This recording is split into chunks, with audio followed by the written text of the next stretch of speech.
Nature knows several main types of Russian propaganda. Domesticated animals that live and feed right in the Kremlin pigsty.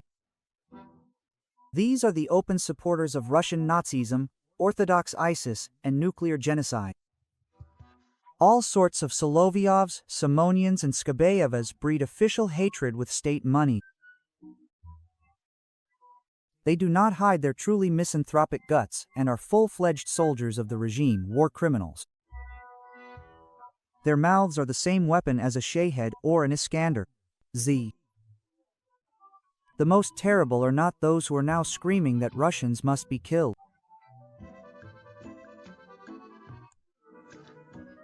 No, the most terrible are those who are now 7, 8, and 9 years old.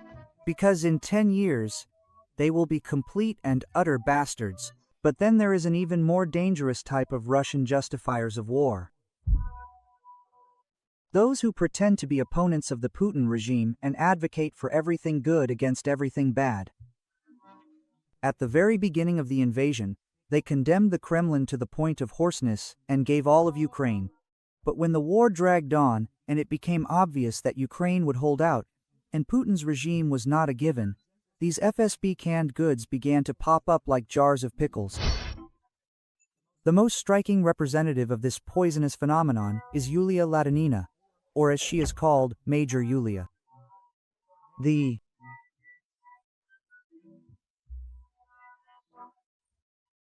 Righteousness is not what you are saying now, it is in line with the official Russian narrative about it. Listen, if Putin says that to the H24.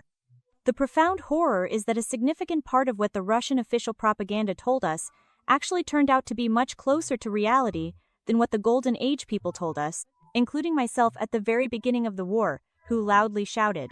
But this unprovoked aggression absolutely cannot be justified. This is clearly a dictatorship against democracy. How dare you even see some kind of Nazism in Ukraine? When it became clear that Hook and Will are just pro-Kremlin worms, parasitizing on the image of a Russian, Yulia stopped being embarrassed. She admitted that she is an imperialist and supports Russia's actions. It poured out of her like a nightingale's horn of plenty. In Ukraine, there is a Nazi regime, the oppression of Russian speakers, the government is illegitimate and fights to the last Ukrainian, the borders are new, the first year can be a long war, but the corresponding elections cannot be held. That while we have a war, we do not have elections. Then, as you understand, this is a serious excuse for the war to be eternal. By the way, Latino also shows all this propaganda cabbage soup in 2 of her last posts, in which she call on Russian opposition not to support Ukraine. Year. What's that? 0.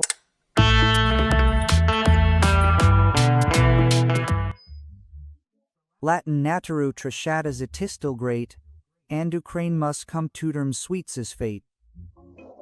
In his victorious battles with Latin America, he has Ivan out of nowhere. On her airwaves for 2 years now, the Ukrainian front is collapsing every day, and the West has stopped supporting Ukraine. The message is, why resist if you'll lose anyway? Zelensky is also a little bit guilty in the sense that if we had waged the war in a significantly different manner, the front would not have moved at all. I'm not saying that Ukraine would have won, but the front would not have moved. Why, you listen well, I'm not in a position to criticize Zelensky, right? Well, I'm not in a position. I don't know, so to speak, how you lead, how you manage. Psychologically, I can't do it. Today, the ratio is 1-7, 1-6, 1-7. How are they holding on? But they are holding on by the skin of their teeth. And to say at the same time that, so to speak, we could have held on by the skin of our teeth better. Well, I am not in a position. Let them decide this issue among themselves. If anyone didn't already know, then the red-haired Putinist will certainly tell you that it turns out Ukraine and the whole of Europe are entirely to blame for the ongoing war. The desire, the unwillingness of President Zelensky to end it is what is preventing the war from ending. Because as soon as there is some kind of truce, he will lose it, he will have very serious problems with how to continue to remain in power. The desire of Europe is preventing the war from ending, which is now trying to arm itself or activists pretending to arm themselves, and under this pretext to consolidate and centralize. Putin is also a little guilty, of course, but with absolutely the right thing.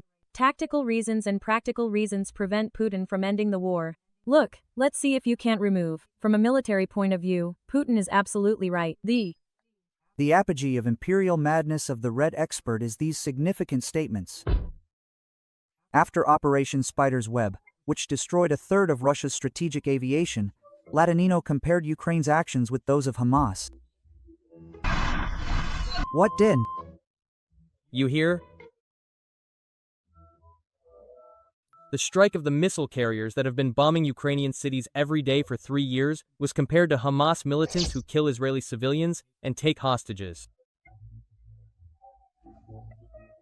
The way Latynina considers the undeniable fact that Ukraine is bravely defending itself from an aggressor to be an act of terrorism. In this particular sense, Latynina is absolutely and completely consistent, because earlier she unequivocally justified the horrific atrocities of the Russians in Bucha.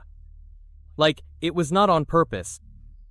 And in general, because of the Ukrainian invasion of Kursk, peaceful people died.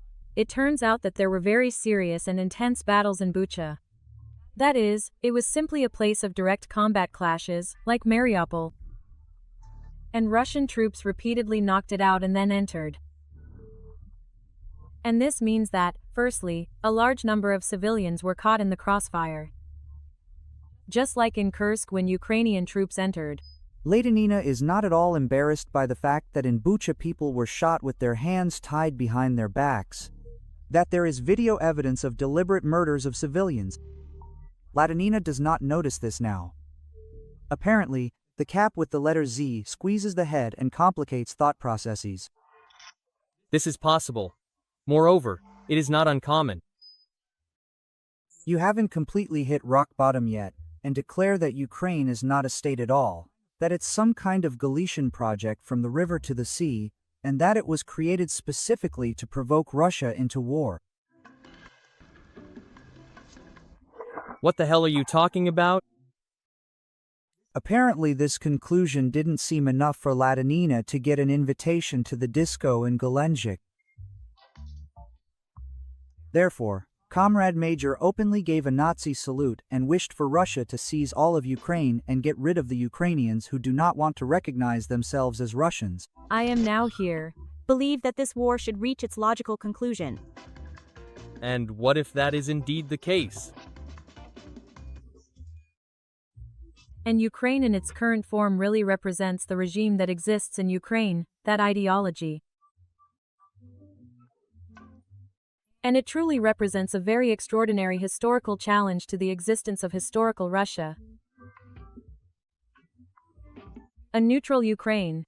A multinational Ukraine that remembers its Russian roots. A Ukraine that remembers its Ukrainian roots. This is something that can be welcomed. Many people were very much surprised indeed when Latynina suddenly changed her rhetoric and became the worst enemy of Ukraine and Ukrainians. Although in fact, the Red Beast has always leaned towards radical imperial views here. For example, back in 2015, Latynina actually repeated Putin's nonsense about the reasons for the annexation of Crimea and the attack on Donbass. Like, the Bolsheviks gave Ukraine extra territories, carried out Ukrainization, and this is what provoked Russia. I would start from a broader perspective. Indeed, the problem that currently exists in this situation between the history of Ukraine and Russia was created by the Bolsheviks, who, in search of support, gave Ukraine part of the Russian Empire, who tentatively supported the Ukrainian language, because in no way did they deny the existence of Ukraine as a territory and a nation with its own self-awareness. But it would be just as foolish, for example, to deny the existence of Scotland a territory and a nation with its own self-awareness.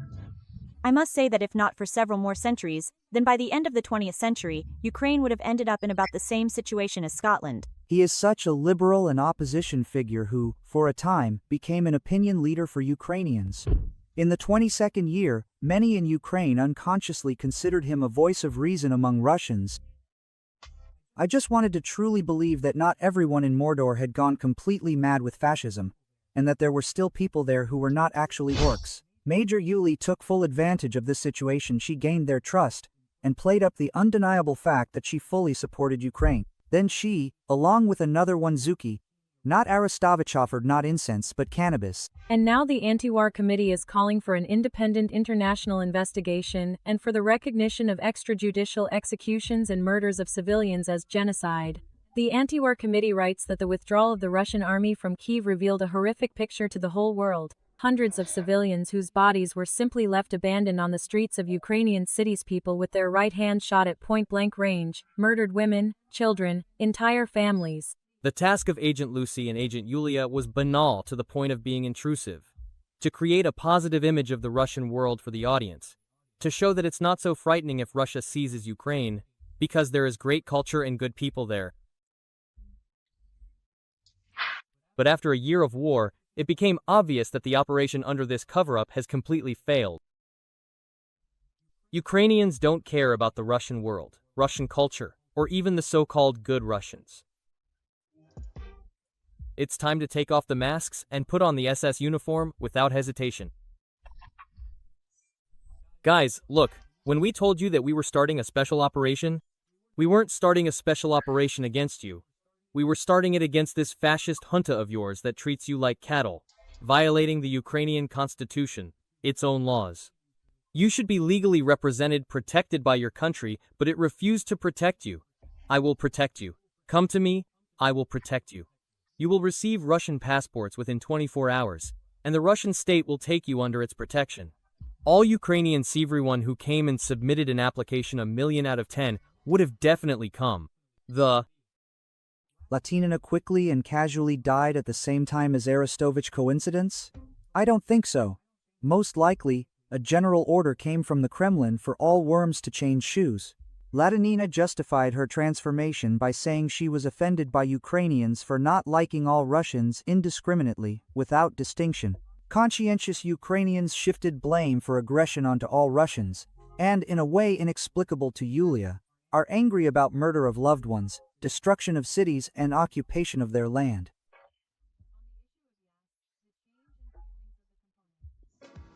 There, Zelensky started saying, "Go to Russia, overthrow your Putin." Yermak started saying, "A nation of biological non-humans and murderers." Danilov, the former secretary of the National Security and Defense Council, began to explain that Russian Asians are not people. And all this turned into gloating over the famous shark case and so on.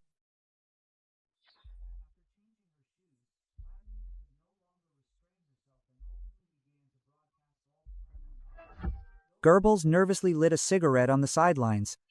Even Soloviev would envy such Ukrainophobia. Zelensky's ratings are not a temporary thing, they're a constant story. That is, this is exactly what he did not sign. For example, the Minsk agreements, from which, in fact, the whole war started.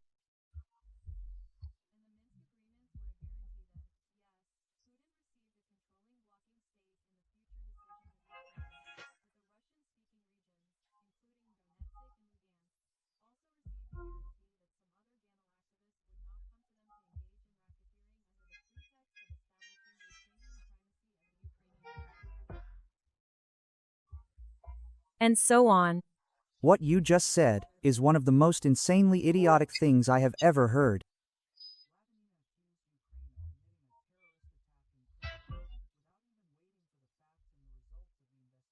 She simply repeated the Kremlin's nonsense word for word. Well, she simply said that it was the Ukrainians who carried out the terrorist attack in the Crocus City. Well, how does that have a positive influence, right? She thought that it was the RDC that took part in all these things.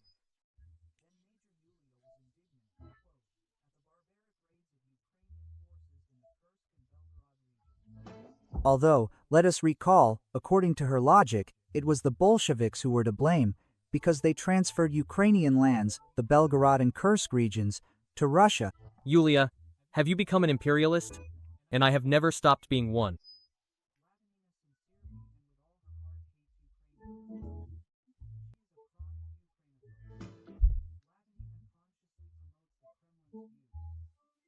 And it doesn't matter whether she works for the Russian special services or does it because she genuinely believes in them.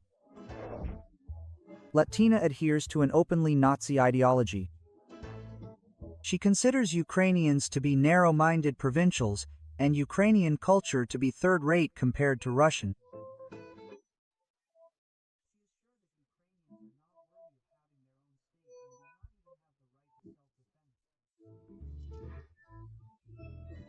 Never, under any circumstances, watch, listen to, or read Yulia Latynina.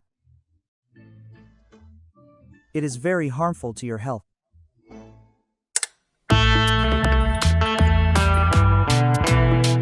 I would like to remind you that this video is created for entertainment purposes and contains elements of satire and irony. All facts and events are presented in a hyperbolized or exaggerated form to convey a comedic or dramatic effect. Our goal is not to mislead, but to highlight humor. Please take it with a smile.